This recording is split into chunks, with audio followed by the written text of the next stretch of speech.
let's talk about how to make progress in life by force. Yes, how to make progress in life by force. Now, in physics, according to Newton's first law of motion, all objects remain in a state of rest or uniform linear motion except moved by an external force. And in the Bible, it is said that the violent takes it by force. Now, that means that both science and the Word of God agree that it takes an application of force sometimes to change certain situations. Now, somebody might want to ask me, what is force? Now, according to physics still, a force is an influence that causes the motion of an object with mass to accelerate. So when we talk about force, we are talking about acceleration. We're talking about something that causes things to accelerate, right? So I want us to discuss a few people who were able to apply force, okay, in their lives, and we are able to accelerate and we are able to go forward in life, so that we can learn a few lessons on how we too can apply force, right, in our life, so that we can accelerate, so that we can go forward, so that we can, thrive. Now, the very first person I want to talk about is Hilda Baci, the lady who just broke the records, the lady who got her, her name into the Guinness Book of Records, right? Now, I heard concerning her that when she conceived the idea of going for this competition, she didn't have the right weight nor the right stamina to carry her through. So what did she do?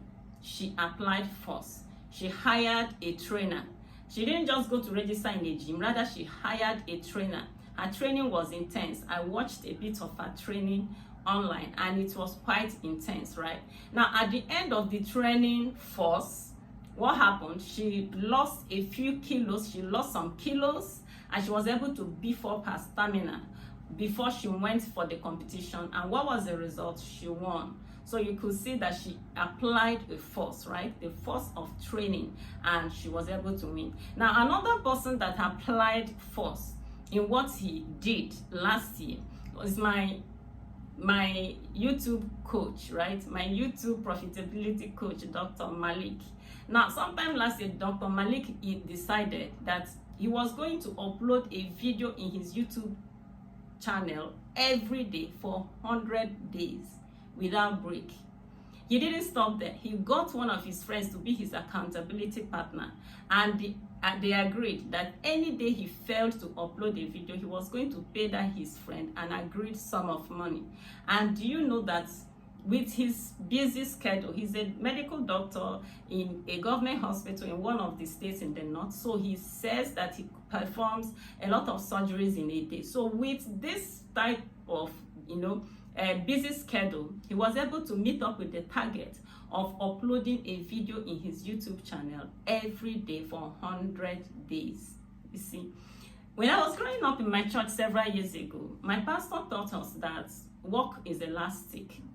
Now, he told us that work has a way of spreading to fill up every available space. Now, the example is this: if somebody is a tailor and maybe he makes a shirt a day, that same person, if he should gain a contract, will be able to make 4 shirts in a day. But most people dwell at the realm of convenience, right? Many people dwell at the realm of convenience, make 1 shirt in a day. So for a tailor who wants to apply force in what he does, he could decide and say, see, this coming month, I'm going to make 4 shirts in a day. It's going to be a challenge, 1 month sewing challenge. I'm going to make 4 shirts in a day, every day. And if he should do this, a few things will happen. And one of the things that will happen is that he will become more proficient. Now, the repetition of making so many shirts every day for 30 days will do something in his skill. And that's why Tony Robbins said that repetition is the mother of skill. Okay? Tony Robbins said that repetition is the mother of skill. Now, and it's not only in the area of our skills or professions or our trade that we can do this challenge, or that we can inject some force so that we can accelerate. We can equally do it in some other areas of our lives. Now, if you've listened to me for some time, you will know that I always talk about my pastor that had a health challenge several years ago, and doctors were thinking that what he had was, an incurable disease. And eventually, my pastor read a particular book, got some insight from it, adjusted his diet and his lifestyle, and he got healed. I've always told this story. But what I didn't tell you people is that what my pastor actually did was to inject some force into his lifestyle, into his diet. What do I mean by this? What he did, what I call in my stories slight adjustment, was not just slight, it was major, it was huge. What my pastor did involved removing every processed food from his diet. It involved removing every bottled drink, every form of drink that wasn't naturally made in the home. He removed everything. No sugars, no bread, no white wheat products, nothing, okay? He just ate natural things for a season, and at the end of the whole exercise, what doctors termed was incurable, he got healed. Now, after he got healed, I've watched him organize some health challenges, okay, for people who are sick, because many people go to him for counsel. He's a healthy living coach, right? Okay, so I've had so many testimonies of people who took the time. I remember one woman was so passionate. He said that bread is a love of her life, right? And bread had to go because she was facing a lot of health challenges. Bread had to go, and sugar, all the sweet things, all the things that are manufactured in the plant had to go. And at the end of the day, that woman, with all her complaints, she was able to leave out bread, leave out everything. She went through the challenge, and at the end, the sicknesses left, all the health challenges left, and she dropped some kilos in her weight. I know her, she's still doing very well today, okay? So I've seen diabetes reverse. I've seen, in fact, there was one woman that was billed to go for a surgery for fibroid disintegrated. I've seen all manner of health challenges drop at the end of injecting the force of eating right for 1 month, okay? So we can do that also. You can do that, inject some force in your feeding, right? And at the end of the day, you will see that your health will, flourish. This month, I am doing a 30-day, I'm doing a 1-month video challenge in my channel, trying to upload a video every day for 30 days. Has it been convenient? No, it hasn't been easy at all. But one thing that has come true for me is that it has helped me to gain mastery. Yes, it has helped me to become more proficient in the processes that are involved in recording and uploading my video. Now, the repetition of doing them every day has enhanced my mastery of those processes, right? And that's what Zig Ziglar means when he said that repetition is the mother of learning, the father of action, and that makes it the architect of accomplishment. Yes, accomplishment. That's exactly what we are looking for, accomplishment. In doing these challenges, we are looking for accomplishment. We want to go forward in the things we do. We want to go forward. We want to thrive.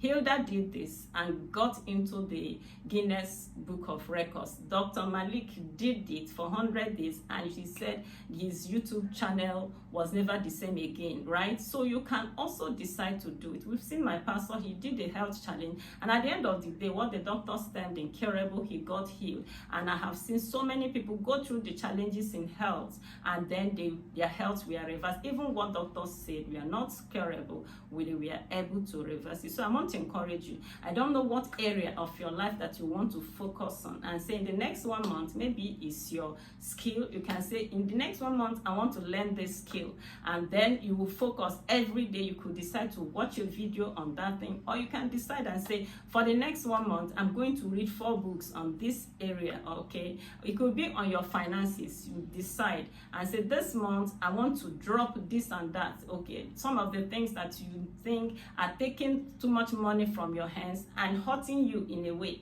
Because I remember then, my pastor would say, you coming back, you will always stop somewhere, buy meat, buy soft drink. All those things were not healthy, and they were taking money from him, right? Okay, so you can decide this month I'm going to drop off this and this and this to enhance my finances, or because you know that financial literacy will always precede financial freedom, you can decide that this month I want to read 4 excellent books on finances. Okay, you discipline yourself to do it. It won't cost you much. All it will cost you is the extra time you use for scrolling the phone and listening and hearing what is happening in the world. You put them and focus on getting the financial literacy that will put your finances forward, that will enhance and make your financial destiny robust. Okay, another thing you can do is you can throw a challenge in the area of your marriage. You know, one beautiful thing happened in the book of Matthew 19. Some Pharisees came to Jesus with a question about marriage, and Jesus said, have you not read? Which is to say that when it comes to the issue of marriage, sometimes reading, knowledge can be the cure of most of the challenges we have in marriage. So you can decide and say, I'm going on a challenge concerning this marriage, and I'm going to read maybe 3 or 4 books. Actually, listen to a man of God who said that nobody has any business getting married who has not read at least 15 good books on marriage, right? Okay, so you can decide and say, in the next 1 month, I am reading 4 books, 4 good books on marriage. Or you can decide and say, okay, there is this marriage counselor who is very good.